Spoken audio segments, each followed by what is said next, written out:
Sir, my name is Anilekha Nambiar. I study in grade 6, City Pride School, Nigadi, and this is for a project for the Homi Baba Balvagyanik competition. So, the topic is fashion and environment, mainly sustainability in fashion. Mainly, the topic emphasizes on how fashion can be implemented but still can be sustainable. So I heard your tech talk and I was very impressed with your company and how it's sustainable. And I would like to take a few inputs from you. I would like to ask a few questions about sustainability in fashion. So may I ask, sir? Yeah, sure. Go ahead.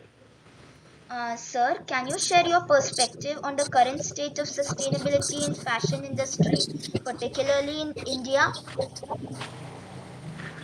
See, uh, we're still at a phase where we are defining what sustainability means, right? Yes, sir. Uh, because sustainability could be anything. For example, uh, what we have sort of finally understood as sustainability is that when you prioritize people and the planet over your profit, then you call it sustainability, right? In the sense that there are so many ways to make a garment sustainable, right? It could be the way Yes, sir. the plant is grown. For example, if it's cotton, it could be sustainable farming of cotton, or organic cotton. It could be the fact that uh, the yarn is hand spun. It could be the fact that maybe it is hand woven and it is more energy efficient. It could be the fact that it reduces wastage in the process. It could be the fact that, the garment is made with very less wastage. It could be the fact that the process consumes lesser energy. Or it could be the fact that the customer reuses the garment as many different times so that it does not affect the planet. Now, all of this can make something sustainable. At the same time, maybe doing all of this at the same time also makes the product so expensive that people cannot implement sustainability, right? So we Yes, sir. really don't know how to define sustainability, but sustainability is an attitude. It is how you deal with things. It is how you are able to prioritize the planet and people over your profit. Okay, sir. Thank you, sir. The next question is, sir, how does Rauka integrate sustainability into its design and business? So this is what I said. Like every time we do something, we just ask ourselves, uh, how are the people affected? When we do something, Okay, sir. how is the planet affected when we do something?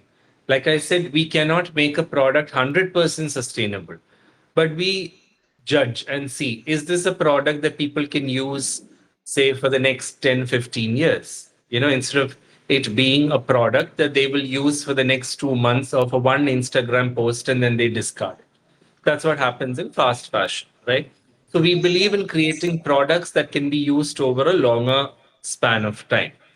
We believe in reducing the wastage when we use products. Every product creates some kind of wastage. We try and repurpose it in some way. When we do surface ornamentation, we see how can we reduce the amount of uh, wastage by repurposing a lot of the fabric. Right? We work with handloom weavers. We work with uh, a lot of weavers who lost everything during the floods in 2018. We work on preserving tradition by using traditional skills, which nobody wants, but trying and finding a market for those weavers. So everything, like I said, we cannot make it 100% sustainable. But at the same time, we see whenever we make something, can we be a little more conscious about the way we do it so that it makes more sense to both the people who are making it and the people who are going to use it? Okay, Okay, sir.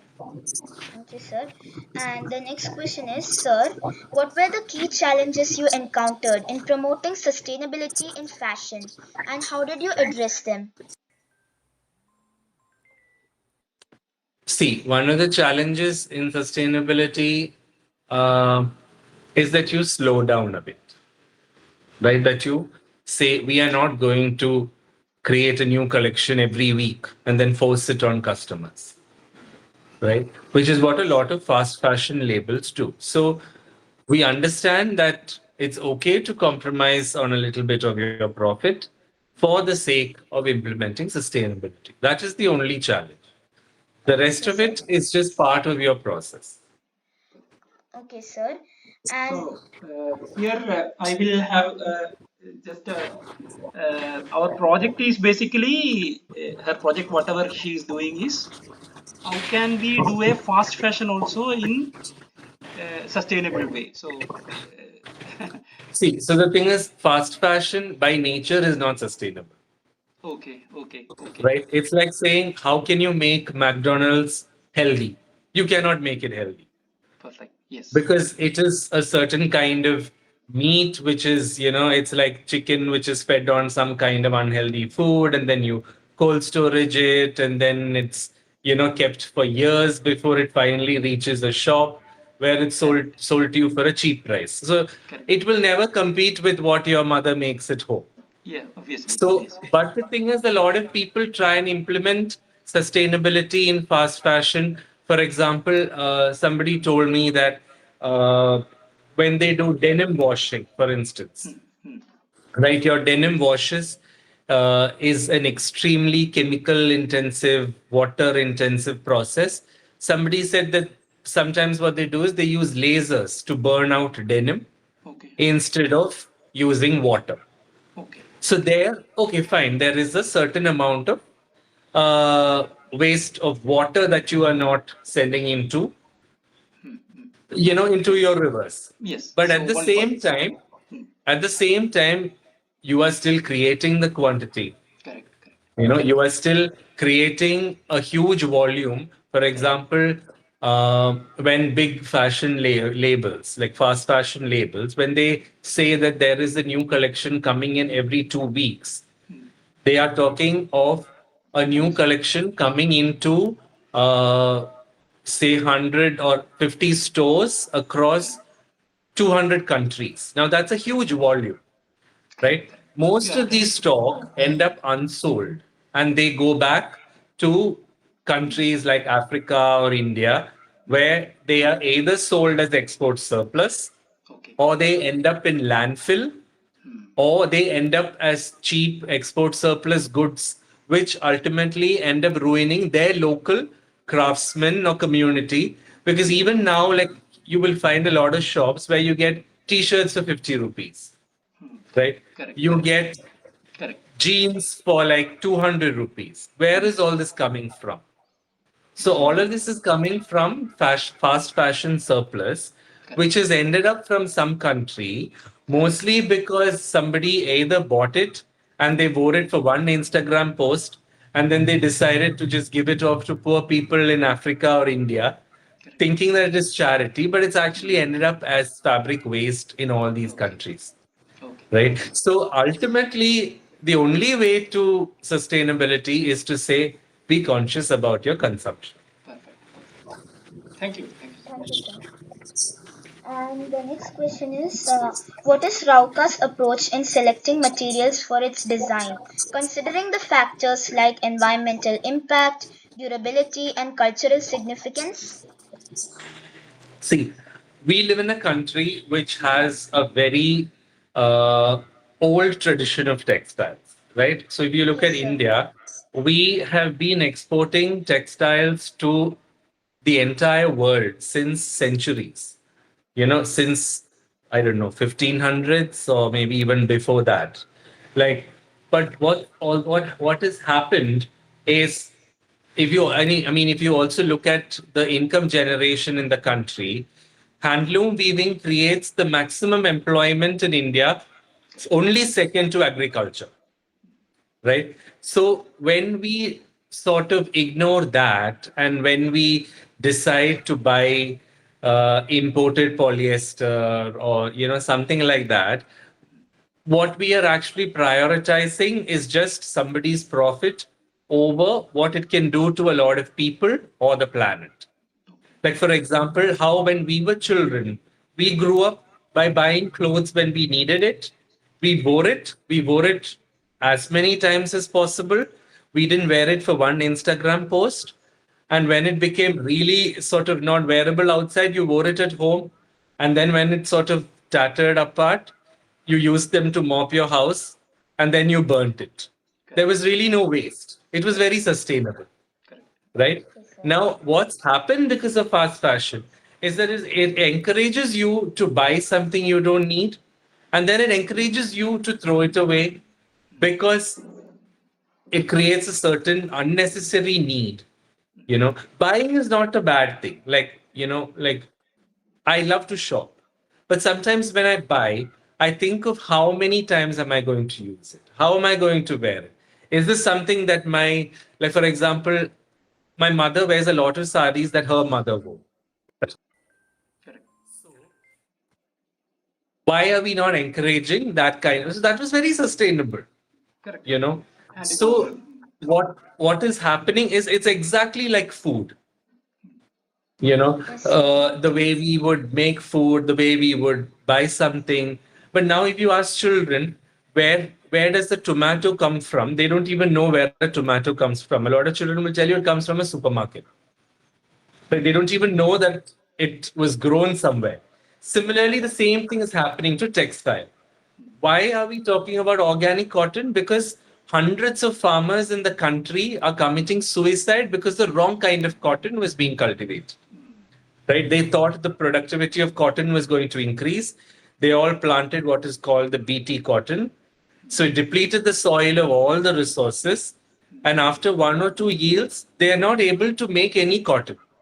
And they are all at the mercy of money lenders from whom they bought the money, correct. right?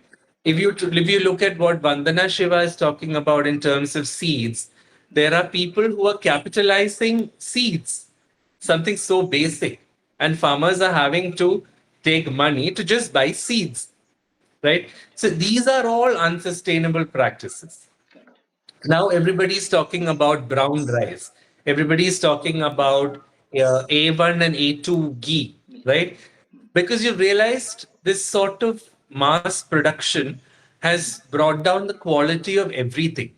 Correct. So whether it's 100%. food, whether it's the kind of houses you live in. Now everybody's talking about how air conditioning is so unsustainable, but you're not able to Yes, sir. come out of the cycle, Hmm. right? Yes. We all started making these glass cages, which are perfect for Western countries Correct. because they live in cold countries where they need that sort of greenhouse effect. Correct. But now we've made it and we realize, my God, we need to put an air conditioning to sit inside this greenhouse in a tropical country like India. 100%. Yes. So basically, everybody is questioning sustainability. It's not just fashion Correct. because we are all trying to understand how can we go back to what was vernacular, what was understood by our ancestors, the kind of clothing that we wore. So, which is why there's a lot of people looking at what can craft traditions do for the country, Perfect. right? The handwoven cotton that is the best thing to wear in the country. You don't have to wear 100% polyester Zara bomber jacket, Okay. Here the in a question. 40-degree Delhi. Yes. Yes. Yes. So this is ultimately what sustainability is, and it's there in every 100%. sphere. You Yes, see it sir. in food, you see it in housing, you see it in fashion. You know, get, Correct. understanding what is the need of the planet and what is the need of the people, and then prioritizing that over just profit. Understood. Now our question was like, if suppose we are going for cotton, Sorry. durability. Yeah, durability is one of the biggest concern when you are going for a sustainable fiber. So blended fibers will always have a always be more durable. And Now, see, there are two ways to look at it. A correct. lot of people say that you can wear polyester 100 times. Hmm. So polyester, we are not saying polyester is not sustainable. If you use it 100 times, it is sustainable, Correct. right? But if you're going to buy it once, wear it like how a lot of people say, wear it for one holiday in Europe, and Correct. then come back and say, I've already posted about this 10 times, then that polyester is not sustainable. Yeah. Like there are some people who are basically recycling plastic, converting it into t-shirts, Correct. you Yes, know. sir. It is sustainable if you wear it 100 times, Perfect. right? But if you're going to wear it once and then just throw it, then it's not sustainable. So sustainability is really a subjective term. You can't really say that cotton is subjective or polyester is subjective. You know, some people say that viscose or rayon is sustainable because you can you can produce it with the help of cyclic forests. Like you Correct. can plant bamboo, get cellulose, convert it into viscose. It is a natural fiber. It does not create waste, right? But a lot of people say that viscose also has a process which needs it to pass through sulfuric acid or hydrochloric acid for it to actually create a fiber. Correct. So, or for example, I was doing natural dye. We were doing natural dye, right? So apparently there is one process in indigo dyeing where you have to use one chemical. Correct. So you have to balance, you have to weigh and say, should we do a natural process which has one chemical, Okay. or should we do an all chemical process where there is a way to create a water refinement plant and then you repurpose that Reset. water? Correct. So there is really no one right or wrong. It is really subjective, and you have to look at the whole process holistically Correct. and decide if that process is subjective. I mean, is the process sustainable? Correct. Thank you very Okay. much. Thank you, sir. And sir, what are some of the sustainable materials that you prefer to work with? This one So we question, like I yeah, yeah. already answered by you. Like you prefer to work with natural cotton. We have seen in your website that you are working on some organza that which Yeah. is, yeah. So we were also studying, well, her project is also like how can you make a sustainable gown. For occasional party wear, to make a sustainable gown with modular design, and that should be eco-friendly, So made of origami, and it could be stuck to the gown like mix and match, so it so won't look like we are wearing the same gown all the time. correct. So if we are using this organza and all, then is it sustainable, because it's having a very limited life? It depends on, I mean, it depends on how you are wearing it. A lot of the ceremonial wear is not worn on a daily basis. Okay. Like, for example, the office wear saris that we do, you can wear it so many times. You can just wash it at home and all of that. But sometimes, like, you know, when it's organza and all that, it needs more care. Like, for example, like I said, it's also a balance between what people want and also what is a certain lifestyle. For example, if you look at Kanjivaram saris, Hmm. back in the 50s, Kanjivaram saris were made as four ply. Correct. You know, it was made using four ply silk. Correct. Now, the thing is that those days people would buy one Kanjivaram sari, Hmm. right? And they would just literally stone wash it at home Hmm. and wear it on a regular basis. Yes. Yes, sir. And everybody knew how to wear a sari, how to wear thick silk. But Correct. these days, people don't know how to wear a thick Kanjivaram sari because they find it difficult to drape it. They feel it'll fall off when they wear it. So Hmm. people wear. So now what they make are much thinner. So you call it soft silk, Correct. right? Also because they're probably not wearing it many times. Like they're not wearing it as daily wear every day. So, like I said, we have to really. But when you look at revival, a lot of these designs are coming back because these are timeless designs, as against like more fast trends. Like they're not saying this is the color you should wear now. Hmm. You know, they're still talking about like parrot greens and sindoor reds and all that because those can be worn over a long time. It does not get sort of taken away as the trend of 2024. correct. So, Yes, sir. and also, like I was saying initially, sometimes when the entire process is sustainable, like if you were to organically farm cotton and organically, and then hand spin it and hand weave it and hand dye it and then hand sew it, you know, and then do design where there is no wastage. Ultimately, the shirt might end up being like, say, 25,000 a shirt because the processes are also labor intensive. Correct. And then you can't implement sustainability because how many people can buy a shirt for 25,000? Yes. Right. So, Yes, sir. like I said, it's a balance. You really have to see how much and where. But in the end, like I said, it is really the customer who has to implement it Understood. because they have to decide if this is something they need, if this is something they can use, and if this is something that they will repurpose or reuse in interesting ways. Like now, a lot of people have understood this. So they are swapping clothes. Like it's become a thing. Like even if you look at Instagram, a lot of people are swapping clothes. They're saying, okay, I've worn it this many times. I'm not going to wear it. Let me give it to one of my friends. Let me take something from them.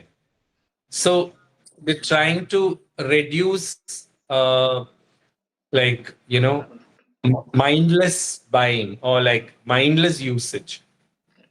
Then again, if you look at it, some people say, I will not buy anything for 2 years. Now, that is also not sustainable Not sustainable. because that will also affect the craftsmen. If everybody in the country Yes, say sir. that we are not going to buy anything for 2 years, imagine the downfall that's going to happen in the industry. Correct. So everything is the balance. It is really being conscious about how much and where, and not going to either extreme. Okay. Nice. Thank you. Thank you, sir. And what is the importance of locally sourced materials and traditional craftsmanship in fashion? I think we've already spoken about that. Yeah. This is one interesting thing. While we were going through your TED talks, we were seeing like uh, how culture speaks. So you were always Yes, sir. focusing on it. Like, Yeah. yeah. It's So, exactly like food, because like if you look at children now, hmm, they keep saying that, oh, I don't like local food. Like I don't like pulisheri. I don't like, avial, or I don't like sambar. I want to have KFC, or I want to have McDonald's, or I want to have Burger King. Now imagine what happens if this continues for uh, like so many, like for 2 generations, right? Just 1 second. Just give me a break. 1 second. yeah, sure, sure, sure, sure. Sure.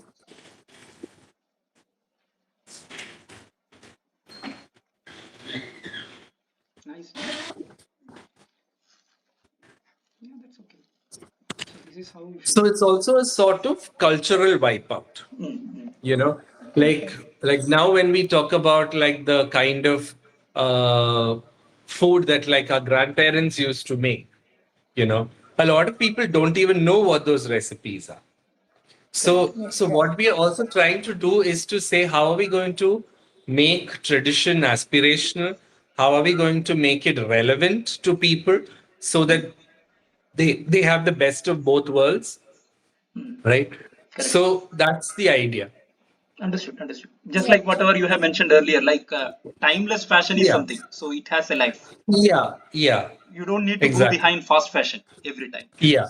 Yes. Like for example, in Kerala, if I look at the weavers that I work with, they're all about 45 or 50. And so there's really no younger generation who wants to take this up. And the Correct. main reason is because there is no money involved. Correct. Because they're making the same old things and nobody wants to buy those things. So the younger generation says there's no money in this. Why should we take it up? And what they are doing is they're going and working as sales girls. They're working as they're working as drivers. They're working as painters. Hmm. They're working as cleaners. When ideally what they have is a very important skill, Skill they have. which can actually get them a lot of money if Yes, the sir. product gets that kind of money. Correct. Yes, sir. Okay, now you can ask about your project, like modular concept. Okay, sir. How do you feel on modular design contribution to sustainability and fashion? I quite didn't understand what you meant by modular. Do you want Um, to quickly tell me? Modular design is like in different modules. Like the origami I mentioned earlier, it would be eco-friendly and it's like just added on the gown as embroidery and decoration. So, um, how do you feel on this modular design contribution into sustainability and fashion? Basically, what she was thinking is like she had visited a InnoVenture program very recently, Uh, wherein which there was a shoe company called Erecho, and the owner of Erecho just spoke a bit to us, and I was inspired a bit by him. The Erecho shoes basically they can just move up to three sizes, so you don't need to buy shoes every now and then, and it can also lead to sustainability. so basically it's a stretchable type of a shoe. So basis which what she was Right, telling right. is like if you have a base gown which is stretchable, okay, and if you Yeah. have some attachments over it, which is some cellulose based Yeah, material. might be Yeah, something to try. Yeah, it might work. yeah, so this is what I was telling like what in fact she was discussing this point with me. So she was telling like how why can't you mix and match? Then I told like why can't you try origami, like paper based which is not having any stitches, so that you can go to Right. market fast. It will be some paperwork type of some frills which will be made by dye. So Yeah. is there any concept like this already there in the market? I don't think so. And how do you think about the feasibility of such designs, sir? I mean, you have to try a prototype, Okay, so that might work. okay, okay, fine, fine. Okay, sir. Thank you, sir. And what are the challenges you So see? that question we can avoid. Okay, You can just ask the last question. okay. What do you see as the future of sustainable fashion globally and in India In general, in general? how do you see? I think everybody is a lot more aware, especially after COVID. I think there's a lot more discussion on sustainability. Correct. Yes, sir. And yeah, so hopefully it'll be better. I think at one point people thought sustainability was boring. That people thought sustainability was just wearing khadi or just wearing gray colored clothes, but it's not that. So now I think people have understood because everybody is talking about global warming. They're talking about ethical production. They're talking about fair wages. They're talking about, smaller production. They're talking about hand skills. They're talking about, like 10 years back, everybody thought sustainability only meant organic cotton. But Hmm. now sustainability has become so many different things, like Correct. rural Yes, sir. employment, avoiding migrant labor, uh, so that's why I said, like when we have to actually combine all of this, the only way to define it is to say that you prioritize people Correct. and planet. Perfect. Okay, Perfect. sir. Thank you, sir. Thank you, So sir. Yeah. uh,